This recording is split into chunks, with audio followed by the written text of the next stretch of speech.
Voltamos com Iluminuras. Hoje, no Encontro com o Autor, eu estou conversando com o doutor em Direito do Trabalho pela Universidade de São Paulo e professor universitário Luciano Minharro.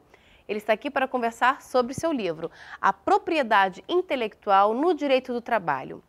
Luciano, agora eu gostaria de saber quais são os direitos dos empregadores com relação à propriedade intelectual de seus empregados. Bem, em relação ao direito do trabalho, existe um princípio, que é o princípio da arrenidade. Ou seja, os frutos do direito, da criação do empregado, seja ele obra material ou imaterial, pertence ao empregador. Essa é a regra básica.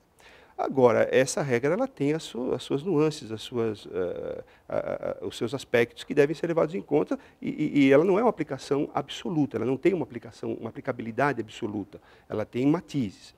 Por exemplo, quando a legislação específica trata o assunto de outra maneira, fazendo com que o empregado venha a ter uma participação, é evidente que essa regra deixa de ter valia, né? Essa regra não vai prevalecer, vai prevalecer a regra especial, que prevê que o empregado tenha participação, como no caso dos inventos, cultivares. A lei prevê que quando o empregado cria uma cultivar ou produz um invento, um modelo de utilidade, essa criação ela vai pertencer metade da propriedade para ele, empregado.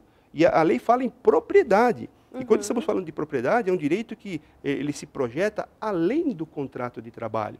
Rompendo o contrato de trabalho, esse empregado vai ter o direito de ter os frutos daquela sua criação intelectual pós-contrato. Afinal de contas, não é uma contraprestação, mas é o fruto de um direito de propriedade que a lei lhe assegura. Esse é um dos aspectos. Existe uma outra questão que deve ser abordada sobre esse assunto, que é exatamente o princípio do enriquecimento sem causa, que agora foi positivado pelo novo Código Civil, e esse princípio ele prevê que alguém, quando enriquece, não pode se enriquecer à custa de outrem sem um motivo. Ou seja, quando alguém produz ou inventa alguma coisa que dá muito dinheiro. Isso, exatamente. Uma criação intelectual de um empregado que vai produzir, vai ter uma repercussão estrondosa no mercado, uma criação especial, que aquilo vai ter uma aceitação muito grande, que vai produzir lucros fabulosos ao empregador. É evidente que, nesse caso, nós estamos diante aí de um enriquecimento desproporcional em face ao que foi pago para o empregado fazer aquilo. É evidente, sem a participação do empregado, aquilo não teria acontecido. E aí, nesse caso, o que o empregado tem direito a receber, por exemplo? Teria uma remuneração proporcional para dar uma causa para esse enriquecimento, ou seja, se justificar que foi pago aquilo para alguém que fez aquela criação e que fez com que o empregador, no caso, tivesse o enriquecimento, agora com causa. Essa é a ideia, uma remuneração justa. Luciano, então, como essa questão da propriedade intelectual, ela tem muitos detalhes, como é que as empresas têm tratado essa questão na prática? Bem, nós temos que ver dois aspectos. Um é o lado aproveitador, os empresários com pouca visão de mercado e procuram se esconder atrás de um dispositivo sobre o assunto, que é exatamente a não natureza salarial das parcelas pagas a título de propriedade intelectual, de retribuição de propriedade intelectual. Muitas empresas, como empresas de software, por exemplo, têm se utilizado de pagamentos de salário ocultos sob a forma de retribuição por propriedade intelectual, para se furtar ao pagamento de 13º salário, férias e os direitos trabalhistas que estão agregados ao salário base. No entanto, existe uma outra questão que deve ser enfocada nesse aspecto, que é a necessidade de uma mudança do modelo de gestão do empreendedor brasileiro.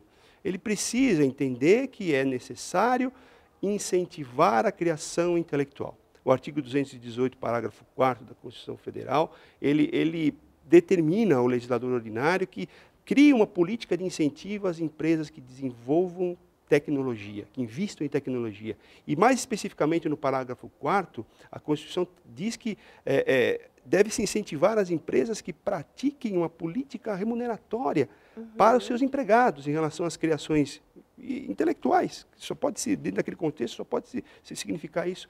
Então, essa mudança é fundamental. Por quê?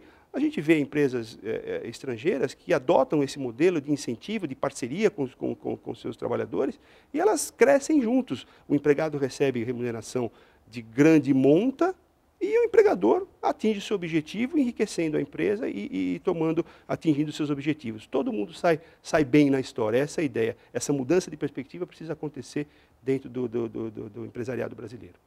Luciano, muito obrigada pela sua presença e parabéns pela obra.